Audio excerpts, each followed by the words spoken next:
문제 달인 신의 손입니다. 동영문제 제1회 해설 강의 시작하겠습니다. 1번 보디는 정신 역동적 상담을 체계화하면서 직업 문제의 진단에 관한 새로운 관점을 제시하였다. 그가 제시한 직업 문제의 심리적 원인 5가지여 첫 번째 의존성이죠. 진로 문제를 스스로 해결하지 못하고 타인에게 의존하는 경우이다. 두 번째 정보 부족이요.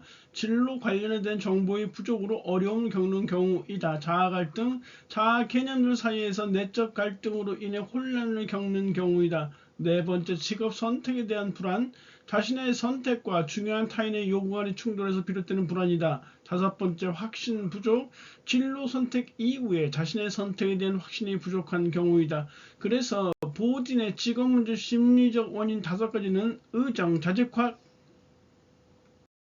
2번 내담자의 흥미 사정 기법 3가지요.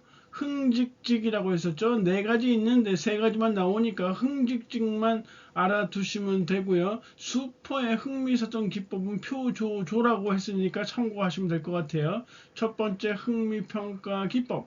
종이에 쓰여진 알파벳에 따라 흥미거리를 기입하기 위해서 내담자의 흥미를 사정하는 기법이다. 두 번째 직업선호도 검사. 홀랜드의 흥미 유형과 연관지어 내담자의 흥미를 사정한다. 세 번째 직업카드 분류법. 직업 선택의 동기를 알아보기 위해 직업카드를 선호군, 혐오군, 미결정, 충성군으로 분류하도록 한다.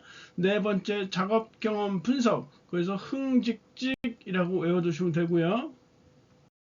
3번 검사, 재검사 신뢰도에 영향을 미치는 요인 4가지요. 검사, 재검사 신뢰도에서는 일정 시간 간격, 그 시간 간격이 굉장히 중요하다고 했었어요. 그래서 첫 번째 두 검사 시행 사이의 이 시행 간격이요. 두 번째는 이 시행 간격에 의해서 응답자 속성이 변화할 수 있다는 것이에요. 세 번째는 앞서 치른 검사 경험이고, 네 번째는 두 검사 시행 시에 각각의 그 환경적 차이가 검사, 재검사 신뢰도에 영향을 미치는 요인 4가지라는 사실이요.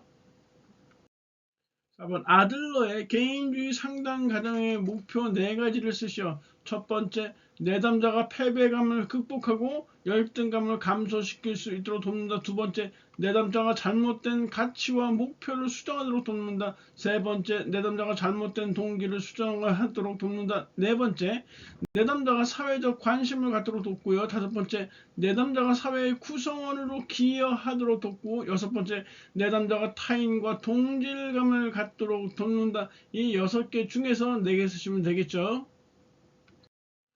5번 구성타당도의 유형에 속하는 타당도 3가지. 구성타당도 하면 수변요라고 했었어요. 첫 번째가 수렴타당도죠. 검사 결과가 해당 속성과 관련 있는 변수들과 높은 상관관계를 가지고 있을 때 수렴타당도는 높다 이렇게 하시면 되고요.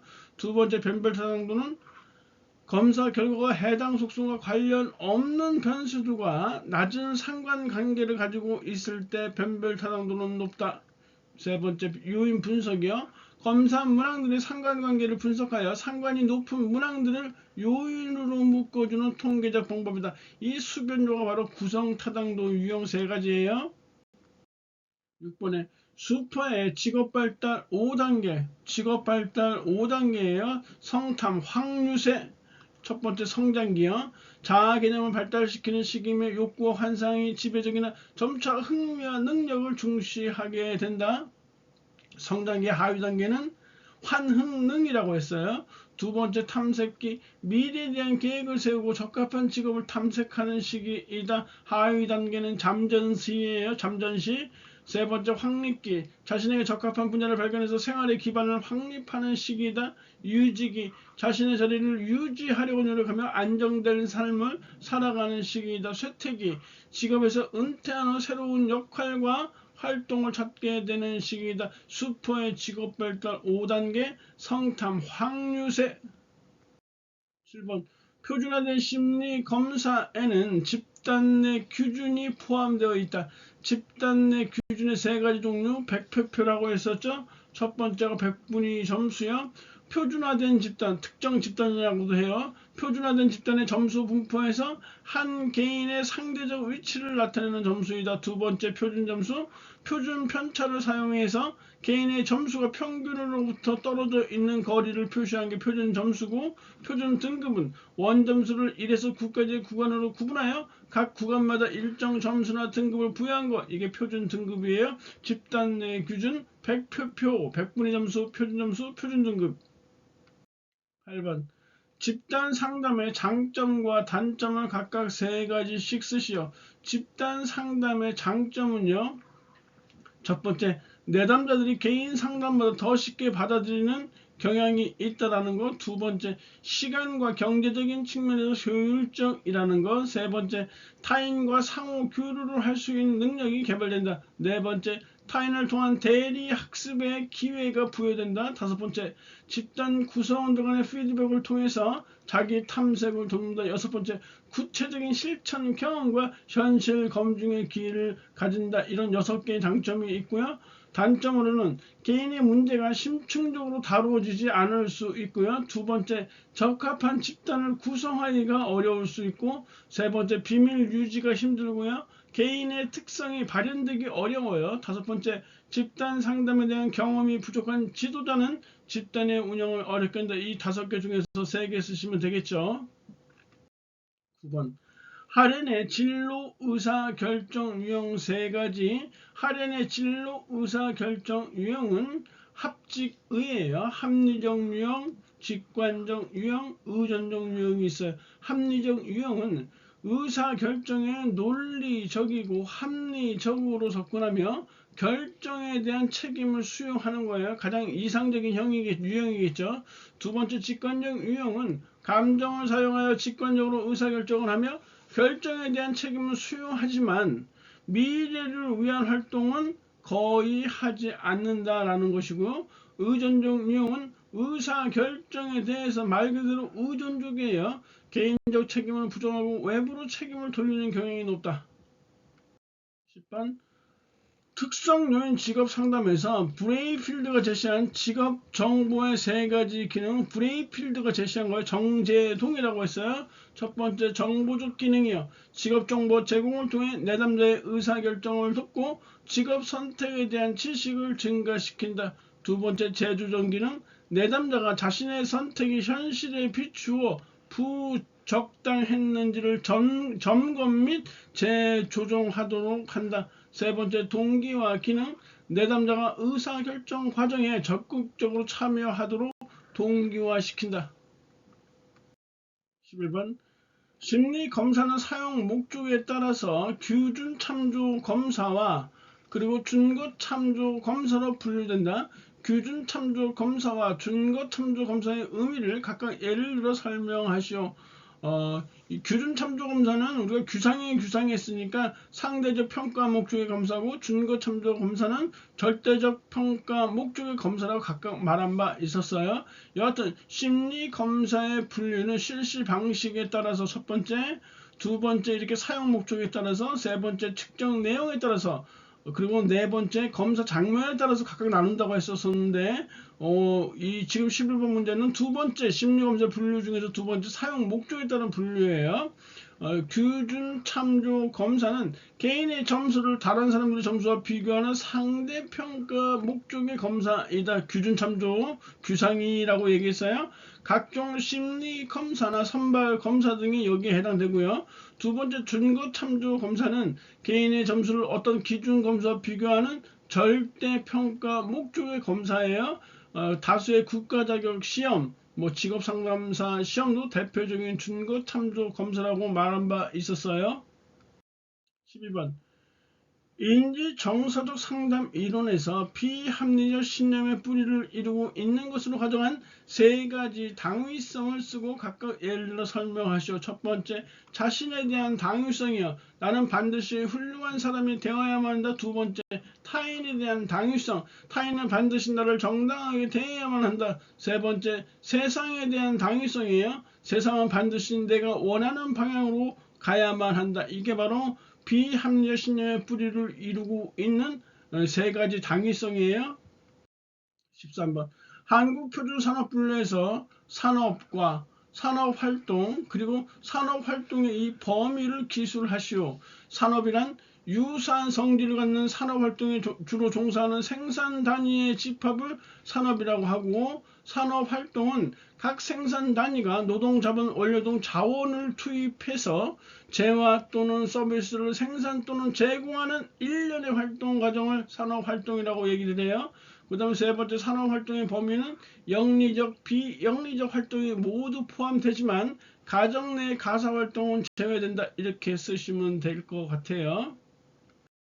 14번, 최저임금제의 기대 효과, 긍정적 효과라고 했죠. 손오공은 어디 살까요? 경기산, 이렇게 말한 바 있어요. 그래서 첫 번째, 소득 분배의 개선, 두 번째, 노동력의 질적 향상, 세 번째, 공정 경쟁의 확보, 네 번째, 경기 활성화의 기업, 다섯 번째, 기업의 근대화 및 산업 구조의 고도화 촉진, 여섯 번째, 산업 평화의 유지. 이렇게 6개만 알고 있으면 시험 문제 5개 쓰는 거나 6개 쓰는 거 5점 또는 6점으로 나오니까 점수 맞추는데 지장 없고요. 15번, 산업별로 임금 격차가 발생하는 원인 3가지요. 임금 격차를 따지는데 동형문제 3회 16번에 보면 노동 수요 특성별 임금 격차가 있고요. 지금처럼 이렇게 여기 나온 15번처럼 산업별 임금 격차 발생 요인 3가지 이렇게 차이가 있으니까 비교를 꼭 해주셔야 돼요. 산업별로 임금 격차가 발생하는 원인 3가지. 첫 번째, 노동 생산성의 차이예요. 산업 간의 노동 생산성의 차이가 클수록 산업 간의 임금 격차는 커진다. 당연하죠. 생산성 차이가 크면 그에 따른 이익 발생이 다르니까 산업 간의 임금 격차가 커지고요. 노동조합의 존재 여부, 노동조합의 존재 여부 또는 노동조합의 임금 규선력이 클수록 산업 간 임금 격차는 커진다. 그렇죠. 노동조합이 있는 곳과 없는 곳에 임금 격차 커질 수밖에 없고요. 당연히 노동조합이 있는 곳이 임금이 높아요. 산업별 집중도의 차이요. 산업별 집중도라는 거는 제품 시장에서의 독과점 정도를 나타내는 것이에요. 그래서 산업별 집중도가 클수록 산업 간 임금 격차는 커진다라고 보시면 되고요. 16번, 기혼 여성의 경제활동 참가를 결정하는 요인 5가지요. 우리 그렇게 했었죠. 이렇게 시장 임금의 증감, 굳이 쓸 필요 없죠.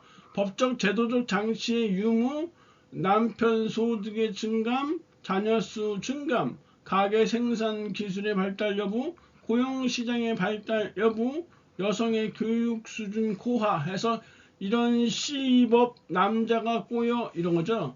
가는 데마다 남자가 꼬이니까 차마 욕은 할 수 없고 씹던 껌 뱉으면서 이런 시법 가는 데마다 남자가 꼬여 이렇게 했단 말이에요.